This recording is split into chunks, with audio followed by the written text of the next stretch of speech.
What's going on, Eagles Nation? Steven Hellmann here for the weekly chirp, and sorry I'm getting this out a little late, but I'm back on the East Coast now, and it feels great. And I'm sorry, I know it's a loss, it was a loss on Sunday, but I feel great. I feel great about what I saw yesterday. I mean, minus the receivers and a few other things, but overall, I feel good about this team going forward. I know we're 5-9, and with 3-0 start and whatnot, yada yada yada. But what I saw yesterday from Wentz, gritting it out, was it his best game? No, but going down the field, leading us to getting that touchdown, and we went for 2, which I think was the right call. Given the fact that it doesn't really matter what happens. But if we were in the playoff race, obviously I would want them to kick the extra point. But you know what? We hung in the game, and the fact that we were able to win it, win or lose on one play at the end, all things considered, I thought, you know what? Why not go for it? But anyway, couple takeaways from the game yesterday. I want to get through them. I have a few notes, but I feel good about what I saw and players moving forward. Now my phone's not working, but my first note was Carson Wentz. I just want to talk about him some more.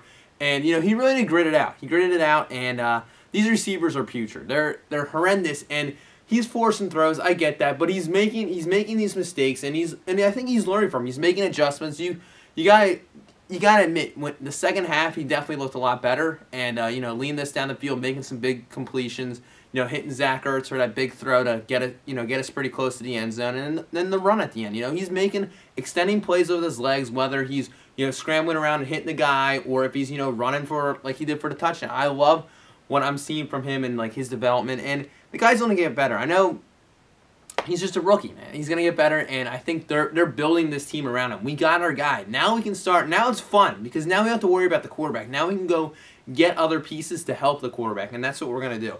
My second thing is the offensive line.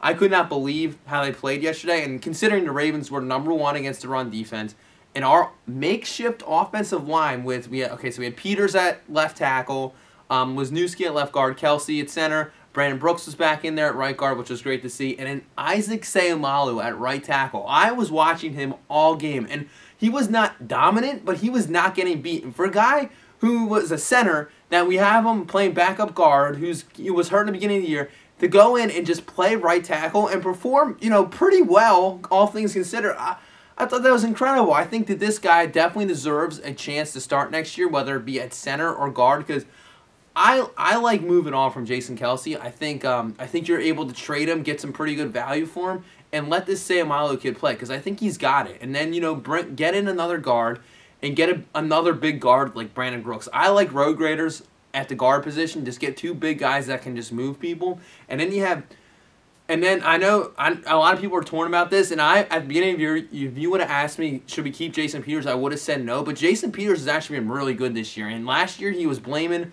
everything on the Chip Kelly offense, running too fast, wearing him out, but the guy was making excuses, but, obviously that was an issue for him. You see him this year, he's still throwing people around. He's ridiculously strong, and you're not going to be able to retool this offensive line all in one offseason. Last year, in offseason, we were able to get Brandon Brooks, so that was a big help, and we drafted Seumalo, so we're transitioning, and we're getting younger, but I think this year, it really depends on the draft, but if they keep Peters, I'm not going to be upset. You could trade him and get a pretty good pick for him as well.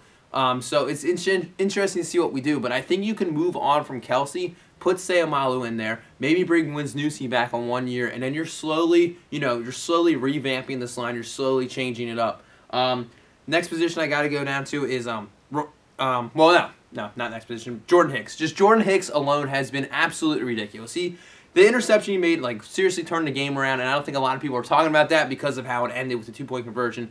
I love what I'm seeing from this guy. His awareness and IQ is unreal, which is something that our receivers lack. They do not have any situational awareness, but Jordan Hicks, there was one play in particular where the Ravens threw this misdirection screen, and everyone on the front 7 except for Hicks got completely faked out by it, and then he saw what was happening in the screen. He jumps over and he brings down the running back, who after he caught the ball, that running back would have got 15 yards before he would have even been contacted, and Jordan Hicks brings him down, a huge stop that kind of stops some momentum on that drive. But for him to make that play, that play really stuck out to me, and obviously the interception he made, but the guy is legit.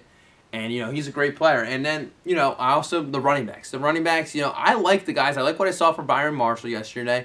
And I know we need to get a #1 running back, because when Ryan Matthews is in there, I think he does a really good job, but I just don't know if we can count on him.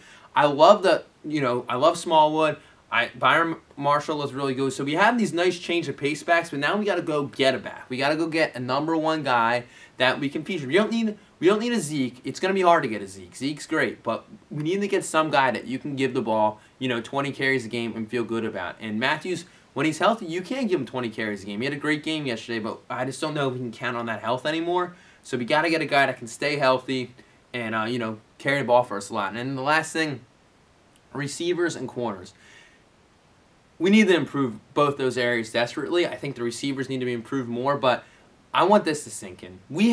You look at all our positions across the needs and stuff that we have. We have no money invested in wide receiver and cornerback, and it is clearly showing. I mean, we missed on Aguilar. Jordan Matthews is okay, but he's a second-round pick. DGB, acquired from the Titans, was a second-round pick.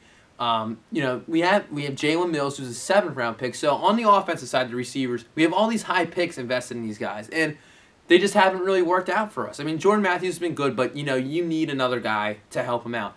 So we need to put some money in these positions because these are some serious needs that we have. So hopefully, wide receivers, I say we go get them in free agency. I think it's much easier to get wide receivers to come in than to get get cornerbacks to come in and fit the defense. Wide receivers need to go out and catch a pass. And frankly, anyone, I know this is the narrative for the season, but get anyone else in there. Seriously, for the wide receiver position, anything else would be a massive improvement. So I say you get a guy like Djax and you get another veteran. You got to get at least 2 guys. You can't just bring Djax in here and be like, all right, be the savior at age 30 and just turn this thing around for us.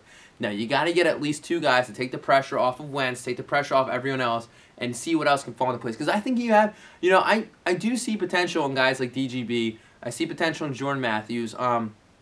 Aguilar, got to be honest, not so much. I think it's just more in his head that he's psyched out, and then a change of scenery probably be good for him. But you have, DGB and Matthews, who I think one of them can establish themselves as a decent receiver in the NFL. So if you bring in 2 veterans to show them the way, that would be great. And then, go address some corner in the draft. I think you either got to get tackle or corner with your 1st-round pick. And I say tackle because, we're sitting at 15 right now with that Vikings pick. It's really hard to get a good tackle much higher than 17 or 18 in the draft. So I think just now's the time to get a tackle. However, you do have Jason Peters in there, so it'll be interesting to see what they do. But I say you do get tackle or corner right now in the draft because the corner, they're gonna have the leadership of McLeod and Jenkins back there to help them out. And I think it's a lot of corners in this class. So it would be a good move to get them. So I think if you can go corner, offensive line, running back in the early parts of this draft, you should be good. So we have a couple needs. We do have a couple needs in place. I know I've been all over the place in this video, but I was just really hyped up. I went for a run and all that, yada yada. But I think we are on the right path. I think we have a couple needs that we need to fill, but we have some really talented players on this team. And I've been saying this all year, and I don't know if fans are seeing it this way. This team is so young. We are making some rookie mistakes, but we have a lot of young, good players under contract, and I think they're all going to get better. I really do think that a lot of these guys are going to get better. We're locked into some contracts with these guys, but after 2 seasons, if they don't work out, we can get rid of them. Not really much of a, there's not all that guaranteed money. We'll already have given them all the guaranteed money, so it's not a big deal. I think we have some really good players moving forward, and I love what I'm seeing. And if we can just get a win against the Giants, I'm going to be at the game. I'm going to be hyped. But if we can win one of these divisional games, I think that'd be huge. Getting a win against the 10-4 Giants would be huge for this team going forward. I mean, all things considered, we've beaten some good teams this year. The Falcons, the Vikings, the Steelers, who are turning around. So if we can get another big win against the Giants and, finish this season 6-10, I think that'd be great. Maybe the Dallas game, we might win that one because they'll probably be resting their starters. But I like what I'm seeing from this team. And this is honestly, this is probably the happiest Monday I've had in a while just because, I see what's going on. And I've come to terms that, obviously we're eliminated from the playoffs. But I love what I'm seeing going forward. And this is, it's fun. You're seeing the development. We have our guy in Wentz. And Wentz just makes it fun watching the games. He does make it much more enjoyable. And I think the Eagles have a good squad moving forward, and I'm looking forward to see what happens. So I will see you guys for Bird Buzz later in the week. Yeah, I guess we'll try and do it on Wednesday because the game's on Thursday. So I will see you then. Enjoy the rest of your day, and fly Eagles fly.